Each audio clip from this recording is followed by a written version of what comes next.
बिस्मिल्लाहिर्रहमानिर्रहीम। अस्सलाम वालेकुम नाज़रीन, आप यूट्यूब चैनल देख रहे हैं। मैं इमरान खान हूँ। वज़ीर-ए-आज़म इमरान खान साहब, ये इंटरनेशनल ख़बरें हैं और बहुत इंपॉर्टेंट हैं। कुछ डेवलपमेंट हुई हैं अमेरिका में और मशरिक़ वस्ता में भी, तुर्की में भी और यूक्रेन में ख़ास तौर पे। मैं आपको कुछ नक्शे आज दिखाऊंगा इस वीलॉग में, जिससे आपको ये सारा मामला समझने में मदद मिलेगी। लेकिन सबसे पहले चाइना ने एक तारीख़ रकम कर दी है, यानी उन्होंने जो किया है अनबिलीवेबल। ज़बरदस्त किस्म की उनकी इफ्तिताई तकरीब थी विंटर ओलंपिक्स की। जिस तरह उन्होंने टेक्नोलॉजी को इस्तेमाल किया है, दुनिया दंग रह गई है। उन्होंने साबित किया कि वो हर लिहाज से अपने आप को सुपर पावर कहलाने के काबिल हैं और आने वाले वक्त में वो इस मुकाम पर बैठ जाएंगे। ये ताज उनके सर पर रखा जाएगा। आज नहीं तो कल वो अपने आप को साबित कर देंगे। जिस किस्म की ये तकरीब थी विंटर ओलंपिक्स की ओपनिंग और जिस किस्म के इंतजाम किए गए थे, वहाँ प्राइम मिनिस्टर ऑफ पाकिस्तान भी अपने मुंह से वो उनका जुमला मशहूर हो गया कि इनका और ही लेवल है। तो एग्जैक्टली उनका और ही लेवल है। इस पूरे खित्ते में कोई मुल्क ऐसा नहीं कर सकता। हत्ता कि बहुत सारे यूरोपीय ममालिक में ये विंटर ओलंपिक्स हुई है, लेकिन इस तरह के इंतजामात, ऐसी इफ्तिताई तकरीब और इस किस्म का टेक्नोलॉजी का इस्तेमाल इससे पहले नहीं देखा गया। चाइना ने शानदार कारनामा किया है और दुनिया को दिखाया है कि वो क्या कर सकते हैं। वैसे वहाँ पे जो शोर मचा जिन दस्तों के आने पर, मैंने ये नोट किया वीडियो देखते हुए, मुख्तलिफ ममालिक के दस्ते आ रहे थे खिलाड़ियों के और उनको जो है वो वेलकम किया जा रहा था। अमेरिकन जब आए तो उनके लिए शोर मचा था, क्योंकि अमेरिकन का वफ्द भी बहुत बड़ा था और अमेरिकन के हवाले से चीन में कुछ जज्बात भी और तरह के हैं। तो लोगों ने कुछ आवाज़ जो है वो पैदा हुई थी। अमेरिकन भी चाइना के अंदर बहुत बड़ी तादाद में कारोबार करते हैं। फिर एक दो और मुल्क हैं ऐसे। रशिया के आने पर बड़ी खुशी मनाई चाइनीज़ ने। इंडिया की जब टीम आई तो बिल्कुल खामोशी और सन्नाटा था। लेकिन मैंने हैरतअंगेज़ तौर पर महसूस किया, पाकिस्तान का एक ही खिलाड़ी था और उसके साथ 4 ऑफिशियल्स थे, लेकिन बड़ा शानदार वेलकम हुआ और बड़ी आवाज़ पैदा हुई स्टेडियम में जब पाकिस्तान की टीम वहाँ पे आ रही थी। तो चाइनीज़, क्योंकि वहाँ पाकिस्तानी मौजूद भी हैं और स्टेडियम में भी हो सकते हैं, लेकिन चाइनीज़ वैसे ही पाकिस्तान को एक दोस्त मुल्क के तौर पे देखते हैं और बड़ा अप्रिशिएट करते हैं। फिर उन्होंने हांगकांग की जब टीम आई तो उसके ऊपर उन्होंने बहुत चीयर किया, बड़ी खुशी मनाई चाइनीज़ ने। हांगकांग को भी बहुत अप्रिशिएट करते हैं। बहरहाल सऊदी अरब का दस्ता भी था और बाकी बहुत सारे मुल्कों के भी थे। इमरान खान साहब ने जो अचीवमेंट है वो आपके सामने रखता हूँ, फिर जाते हैं बड़ी खबरों की तरफ। चीनियों ने एतमाद का इजहार किया है।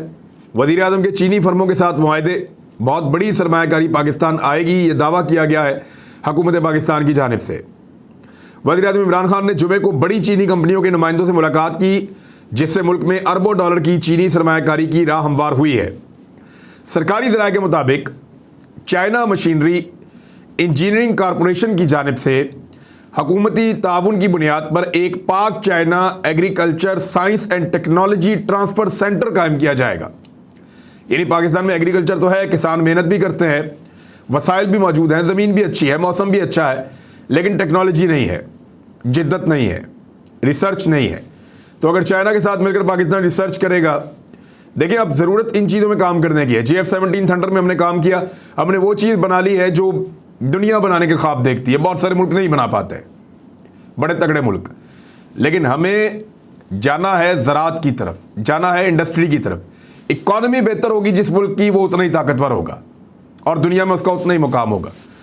तो ये अब एक मैकेनिज़्म उसका तश्कील दिया जाएगा। ये इदारा मुख्तलिफ फसलों की पैदावार और बीज के मेयार को बेहतर बनाने के लिए ज़रई जो है वो इस्लाहात पाकिस्तान के अंदर और रिसर्च उसके ऊपर काम करेगा। कंपनी ने रीजनरेशन टर्मिनल के साथ साहिल पर LNG स्टोरेज की सहूलत कायम करने में भी दिलचस्पी जाहिर की है। मुख्तलिफ कंपनियां मुख्तलिफ शोबों के अंदर काम करेंगी। बहुत सारी कंपनियों ने प्राइम मिनिस्टर ऑफ पाकिस्तान से रब्ता किया है और मुख्तलिफ मनसूबों से हज़ारों लाखों मुलाजमतें पाकिस्तान में पैदा हो सकती हैं। फर्टिलाइज़र के शोबे के अंदर जो है वो लोग काम करना चाह रहे हैं, एनर्जी के शोबे के अंदर काम करना चाह रहे हैं, गैस और पेट्रोलियम के शोबे के अंदर काम करना चाह रहे हैं पाकिस्तान में, मवासलात के शोबे के अंदर काम करना चाह रहे हैं पाकिस्तान में, टेक्नोलॉजीज़ और IT के शोबे के अंदर काम करना चाह रही हैं कंपनियां पाकिस्तान में। तो बहुत पोटेंशियल है पाकिस्तान और चाइना के दरमियान काम करने के लिए। तो ये एक बड़ी अच्छी इमरान खान साहब का इनिशिएटिव है। अब आ जाए उस बड़ी खबर की तरफ जो अमेरिका से आई। सबसे पहले तो ये है कि सदर जो बाइडन की मकबूलियत तेज़ी से कम हो रही है अमेरिका में। एक तरफ देखें जो चाइना और रशिया की क़यादत है उनकी मकबूलियत बढ़ रही है, चाइना और रशिया की क़यादत की मकबूलियत बढ़ रही है। अमेरिकन जो इस वक्त क़यादत है उनकी मकबूलियत कम हो रही है। हालिया सर्वे के मुताबिक लोगों की बड़ी तादाद ने सदर जो बाइडन की कारकर्दगी को मायूस कुन करार दिया है और अमरीकी सदर की मकबूलियत में जो कमी का ग्राफ है वो कम तरीन सतह पर पहुंच गया है। यानी अगर अब इलेक्शन होते हैं तो अमरीकी सदर इलेक्शन जो बाइडन नहीं जीत पाएंगे, ये सर्वेज ये बता रहे हैं। कुछ लोगों का मानना है कि वो हालात को संभाल लेंगे, लेकिन ज़्यादा लोगों का ये कहना है कि जो बाइडन अब हालात को संभालने के काबिल नहीं रहे। लेकिन ऐसे में जो बाइडन ने एक बड़ा अहम स्टेटमेंट दिया है। जो बाइडन ने कहा है, देखिए अमेरिका में जब भी हुकूमत गैर मकबूल होती है तो अमेरिका को किसी जंग में ले जाती है, रूस के खिलाफ, चीन के खिलाफ किसी न किसी महाज पे ले जाकर खड़ा कर देती है। अब जो डोनाल्ड ट्रंप था वो लड़ाका नहीं था, नूरा कुश्ती का मास्टर था, WWF में रहा सारी ज़िंदगी, मीडिया में भी काम किया।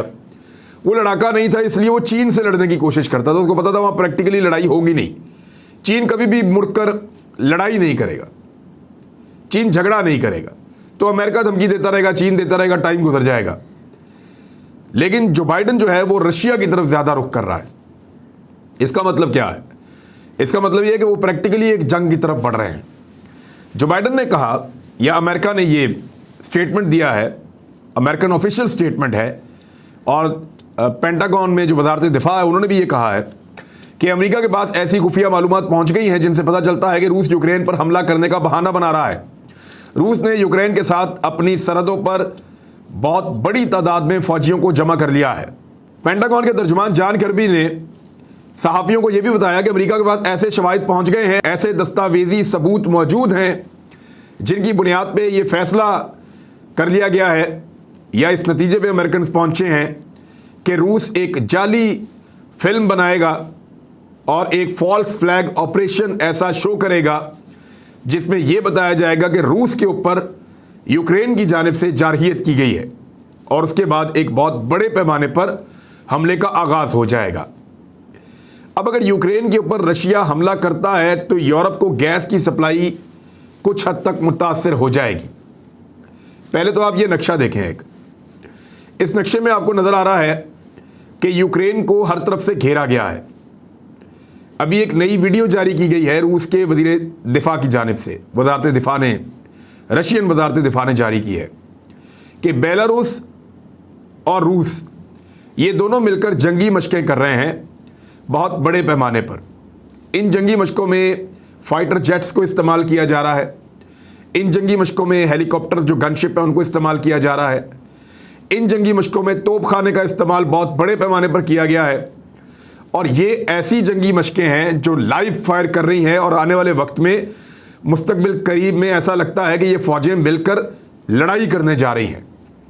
तो यूक्रेन का अगर आप मैप देखें तो इसके आसपास जितने मुल्क हैं, सिर्फ जो यूरोप वाली साइड है वो महफूज है, यानी रोमानिया वाली साइड महफूज है, कुछ और जो दीगर एरियाज़ हैं वहाँ से ये महफूज है, लेकिन ज़्यादातर एरियाज़ उसके महफूज नहीं हैं। यानी ऊपर की जानिब बेलारूस है, वहाँ पे रूस के फ़ौजी बहुत बड़ी तादाद में मौजूद हैं, बेलारूस खुद रूस का साथ दे रहा है, तो यहाँ से वो यूक्रेन के ऊपर अटैक करके उसको एंगेज कर सकते हैं।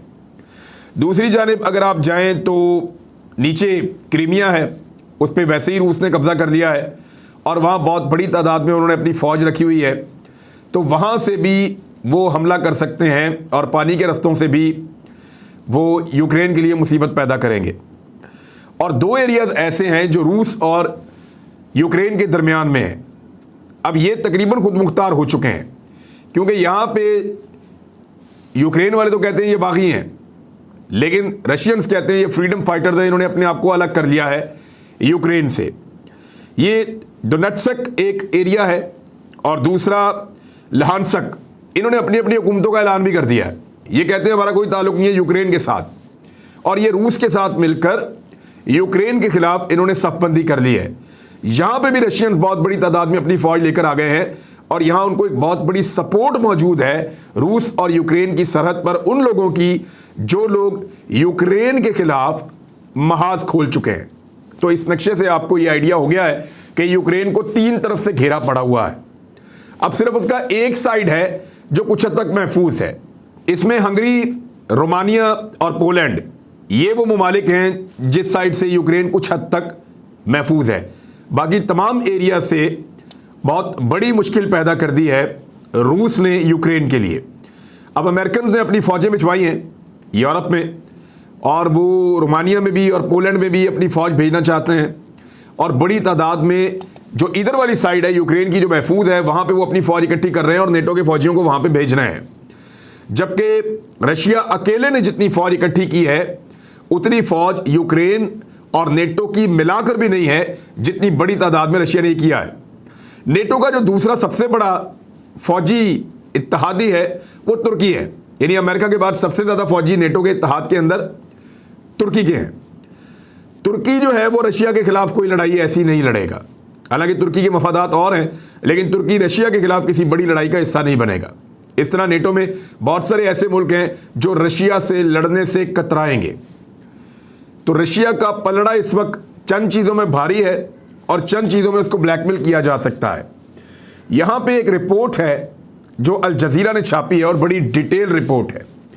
ये रिपोर्ट नक्शों की मदद से कुछ चीज़ें बता रही है। ये बताती है कि रशिया ने एक तरफ से जो एरियाज मैंने आपको बताए हैं कि बेलारूस की तरफ से, क्रीमिया की तरफ से, और ये जो 2 एरियाज हैं दोनेत्स्क और लुहानस्क, इनकी तरफ से बहुत बड़ा घेरा डाला हुआ है यूक्रेन को रशिया ने। लेकिन 2 मैप और हैं जो कुछ और बता रहे हैं। एक मैप ये बताता है कि 1990 में रशिया कितना बड़ा था और किस तरीके से क्रीमिया जो है वो और यूक्रेन, ये पूरा इलाका, हत्ता कि बेलारूस भी, ये रूस का हिस्सा हुआ करते थे। बाकी इलाके आज रूस के कंट्रोल में हैं और बहुत सारे इलाके ऐसे हैं जो अब रशिया के कंट्रोल में नहीं हैं। लेकिन यूक्रेन को लेकर रूस बड़ा हमेशा से हसास रहा है। और अब जब 1990 के बाद, यानी 1990 से पहले तक ये सारे इलाके रूस के थे, उसके बाद यहाँ पे कुछ 15 के करीब नए मुल्क बन गए हैं, और उन नए मुल्कों में से 5वें नंबर पे एक मुल्क है यूक्रेन। और रशिया अब इसके ऊपर अपना कंट्रोल चाहता है, या यहाँ पे ऐसी हुकूमत चाहता है जो रूस के ज़ेरे तसल्लुत हो। आसपास जितने मुल्क बने हैं रशिया के, या सोवियत यूनियन के टूटने के बाद जितने मुल्क बने हैं, ज़्यादातर मुल्क रूस के पॉलिसी के मुताबिक चलते हैं। रूस के साथ उनके अच्छे ताल्लुकात हैं, वहाँ की हुकूमतें रूस को फैसिलिटेट करती हैं, तो रूस को कोई प्रॉब्लम नहीं है। यूक्रेन जो है वो एक ऐसा मुल्क बना है जो मगरब और यूरोप के तसल्लुत में चला गया है और उनका झुकाव उस तरफ हो गया है, और वहाँ की हुकूमत जो है वो यूरोप के साथ मिलकर सोच रही है। रूस के लिए ये नाकाबिले बर्दाश्त है, इसलिए ये लड़ाई हो रही है। अब एक और नक्शे में आपको दिखाता हूँ कि ये पाइपलाइंस हैं जो रूस से निकलती हैं, गैस पाइपलाइंस। ये पूरे यूरोप को गैस देता है रशिया। ये गैस पाइपलाइन कहाँ से गुजरती है और कैसे जाती है, ये बहुत इंपॉर्टेंट है। एक तो गैस लाइन का जो बड़ा हिस्सा है वो बेलारूस से गुजरता है। जो रशिया से गैस आती है उसका जो ज़्यादातर गैस की पाइपलाइंस हैं वो बेलारूस से गुजरती हैं। इनमें से कुछ जो हैं वो यहाँ से स्वीडन की तरफ जाती हैं, समंदर के अंदर जाती हैं, और वहाँ से जो स्कैंडिनेवियन कंट्रीज़ हैं उस तरफ ये गैस की फराहमी करते हैं। नॉर्वे, स्वीडन, डेनमार्क, उस तरफ को गैस जाती है। जबकि बेलारूस से ही गुजरते हुए गैस जो है वो जर्मनी में भी जाती है, यानी पहले रशिया से बेलारूस में दाखिल होती है, वहाँ से पोलैंड में दाखिल होती है, और पोलैंड से ये गैस जो है वो जर्मनी चली जाती है, और फिर आगे यूरोप को सप्लाई हो जाती है इस गैस की। इसी तरह एक और गैस पाइपलाइन है जो रशिया से तो दाखिल होती है बेलारूस में, लेकिन बेलारूस से आगे जाके वो 2 हिस्सों में डिवाइड हो जाती है। एक हिस्सा जो है वो पोलैंड में चला जाता है और वो भी यूरोप की तरफ सप्लाई आगे बढ़ जाती है, और दूसरा हिस्सा यूक्रेन में दाखिल हो जाता है। ये वाली गैस पाइपलाइन जो है वो फौरी तौर पे बंद हो जाएगी, और इसकी वजह से चेक रिपब्लिक को, हंगरी को, स्लोवाकिया को, और बहुत सारे ऐसे मुल्क हैं उनको गैस की सप्लाई, रोमानिया को भी इवन, वो बंद हो जाएगी। तो इसकी वजह से प्रॉब्लम आएगा मशरकी यूरोप के कुछ ममालिक में कि उनको गैस की सप्लाई मुकम्मल तौर पे जो रूस से आ रही है वो बंद हो जाएगी। लेकिन जुज़वी सप्लाई जो यूरोप का दूसरा हिस्सा है जहाँ बड़े ममालिक हैं यूरोप के, उनको जुज़वी तौर पे सप्लाई जारी रहेगी, लेकिन गैस की कीमतें आलमी मंडी में बहुत ज़्यादा बढ़ जाएंगी। अब इस मौके से तुर्की भी फ़ायदा उठाना चाहता है। तुर्की ने क्यों बुलवाया इस्राएली सदर को अपने मुल्क में, ये एक बड़ी अहम चीज़ है। तुर्की इस मौके से फ़ायदा उठाना चाहता है। उसको ये पता है कि आने वाले चंद महीनों में गैस का बहुत बड़ा बहरान पैदा होने वाला है। तुर्की साइप्रस में भी बैठा है, साइप्रस का एक बहुत बड़ा हिस्सा तुर्की के पास है, और नीचे जो एरियाज़ हैं वहाँ पे कुछ गैस की फील्ड्स हैं जो इसराइल के कंट्रोल में हैं, और वो इसराइल के इलाके हैं बकौल उनके। हमें तो लगता है कि वो फ़लस्तीनियों के इलाके होने चाहिए थे, लेकिन वो इसराइलियों के पास हैं। वहाँ पे उन्होंने दुनिया की बहुत बड़े ज़खायर के ऊपर गैस की फील्ड्स बनाई हुई हैं, जिनमें एक बड़ी फील्ड का नाम है लेवाइथन और दूसरी का नाम है तमर। यहाँ से वो गैस निकालते हैं और यूनान के ज़रिए से महदूद सप्लाई करते हैं यूरोप को। तुर्की क्योंकि एक बड़ा मुल्क है और उसके पास वसाइल भी ज़्यादा है, तो तुर्की ने ये ऑफ़र किया है इसराइल को कि आप हमारे मुल्क में आ जाएं दौरे के लिए अपने सदर को लेकर, हम आपके साथ मुआहदा करते हैं, हम साइप्रस में आपको फैसिलिटीज़ भी देते हैं, तुर्की में भी आपको फैसिलिटीज़ देते हैं, आपको छोटे और बेहतरीन रास्ते फराहम करते हैं, और अपनी तरफ से इन्वेस्टमेंट भी आपके साथ मिलकर करते हैं, और हम यूरोप को गैस की सप्लाई को बढ़ा देते हैं इसराइल की जानिब से। यानी तुर्की अब ये सोच रहा है कि अगर रशिया का एक फड्डा हो रहा है नेटो के साथ और उसकी गैस की सप्लाई यूरोप को कम हो रही है, तो यूरोप महंगे दामों बहुत ज़्यादा गैस खरीदने की पोजीशन में आ जाएगा और वहाँ गैस का एक बहरान पैदा होगा, उनकी इंडस्ट्री बंद हो जाएगी। तो अपनी इंडस्ट्री को बचाने के लिए यूरोप को बहुत बड़े पैमाने पर गैस चाहिए होगी और वो महंगी गैस खरीदने के लिए भी तैयार हो जाएंगे। ऐसे में अगर तुर्की और इसराइल मिलकर गैस की सप्लाई शुरू करते हैं, जो इसराइल अकेला नहीं कर सकता, और तुर्की अपने ज़मीनी और समुद्री रास्ते देता है और इसके अलावा फैसिलिटीज़ देता है, तो फिर यूरोप को बड़े पैमाने पर गैस मिल जाएगी और तुर्की बहुत सारे पैसे इसमें कमा सकता है। बल्कि जितनी चीज़ें वो बनाएगा, जितनी इन्वेस्टमेंट वो करेगा, वो सारी उसकी पूरी हो सकती है और वो मुनाफे में जाएगा। तो ये अब तक की सूरत हाल मैंने आपके साथ शेयर कर दी। अपना ख्याल रखिएगा, अपने इस चैनल का भी। अल्लाह हाफ़िज़।